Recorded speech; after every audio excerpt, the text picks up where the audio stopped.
It wouldn't be a celebration if we didn't raise a glass for a toast. Les and Pam McCurdy are, of course, the comedy connoisseurs of the Suncoast, so it seemed fitting to invite the Suncoast's wine connoisseur, Michael Klauber, to join us for the occasion. Of course, a big family friend of McCurdy, so yes. very appropriate to have you here. And I understand you are just returning from Bordeaux, and you brought us some of the fruits of your trip, if you will. But first of all, congratulations to you guys. Thanks. You're just incredible. Well, we've said it before. You and Phil were so helpful. Oh my gosh. I remember the days when we had the Down Under Jazz Club. Yes. And we found some nights for you to do it there. Oh, yeah. And the comedy festival, Oh, yeah. all the Oh, I wine remember dinners that. you Yeah, put the together comedy and festival. we did together. Yeah. Wow. Crazy stuff, but thanks to you guys, and Thanks. congratulations.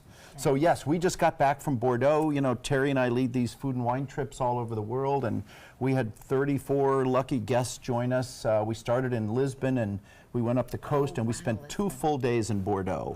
And I'm dangerous there. You can see some of the pictures see from the why. chateaus Pretty. that we visited. I mean, it's just so dramatic now what's happened and the investment that's going into those. Tell us for a second about the qualities of a Bordeaux-sourced wine. Okay, so Bordeaux is pretty much the big 5 grape varieties, but Cabernet, Merlot, Cabernet Franc, Malbec, and Petit Verdot. But primarily, if they're on the left bank, which you're not getting too complicated, it's primarily Cabernet.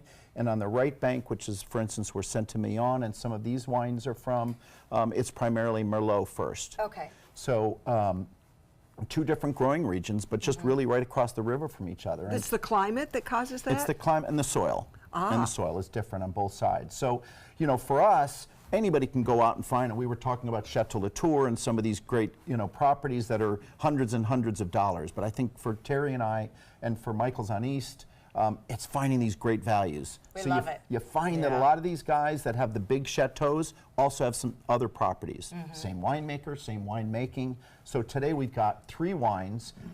This is Clos de Lunes, which is, you know, the moon, and this is the Lune d'Argent, which is the golden moon. So a great Bordeaux? white Bordeaux. Okay, let's so give this a try. Sauvignon Blanc and Semillon. I can smell the I've learned to shake it and Bob's. smell it first. Now you remember, you got to put your nose all put the your way up nose to the in. edge of the glass to Oh, be that's really smelling it. nice. And I'm sorry this isn't, you know, a nice cold beer, Les, but I'm sure you'll muddle through it, right? Oh, yeah. You know, Muddle through the first wine tasting dinner we ever were invited to when we first got started, Michael invited us to that. And I remember he leaned over and he goes, "Pace yourself." He goes, your glass will never be empty, redneck. It is true, unless you've done that before, and Michael, you have certainly taught us, but Les, I appreciate that, Yes. because wine dinners yourself. involve a lot of wine, and you have to And you understand. don't have to finish it all. And Exactly. Sometimes on our trips we explain that the spit bucket can be your friend. But it's very hard to do that when you're It is. tasting fine wine. So we've got this beautiful white wine, Sauvignon Blanc, bright and fresh and Very crisp. Wonderful Nice. with food. The next one is Dame de Bouard. All of these properties, by the way, are very close friends of ours.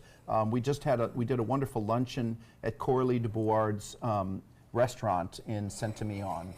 And just incredible family that we've so enjoyed. This is going to be primarily Merlot with some Cabernet Franc. And again, great bouquet and full-bodied, like you would expect some of your California Yet wines to be. smooth. Yeah. I do this when I go to restaurants now because of you, Michael. People are very impressed. They should be. You know what you're doing. Do you gargle it too? Because sometimes he says to do that. They might got not that be far. impressed by that. You can. So you can finish that if you like, or we can go right on to the third one. But like I said, these are all, the fun for me is to find the great values. All of these wines sell for under $25. In fact, 2 of them are under $20. That is one of my You can favorite find great values. about your wine cellar, that it is okay to go in there and say, I'm entertaining, I want a $15 bottle of wine because I need 4 of them for my crowd. You know, what can you suggest? Very approachable. You know, the fun, like I said, anybody can go find the high-end big names, but to find the little gems, those little superstars, that's the fun for us. And it's a rough job for you to have to find them, I know. I know. The detective gotta of do it. wines. All right, I'm so gonna- clear the red glass and then You we'll can. go. Mixing the red and the white You're making a new together. blend. It's our spit bucket, it's okay. Made for Let's TV. see. So Chateau Soleil, Whichever way you another wanna go. great, Go this great way. family. Here, That I'll take it. Stefan I like this Nietberg, one. who makes I some wines that are $400-500. So this is a 2010, and so it's got a little bit more age on it than the last Stephanie, one. is this yours? Yes, and for And- the record, Linda didn't want to muddy her white because she likes it so I like much. the white. I want to mess it up. For you guys. So it's going to be a little stronger bouquet because Oh, it's wow. got that extra age. Wait till you smell it. The difference is amazing. Yeah. I have to shake it first. Okay. Shake it. You always do, Linda. Shake it, baby. That is a completely But again, different It is. experience. The yeah. bottle age helps a lot with we these supposed to keep wines. The shaking? first one, the first red is very young, 2016, and I wanted to show you the difference of what happens to age. with the extra age on it. So should we be concerned about aging our own wines if we've picked up a 2014 or 15 bottle from you?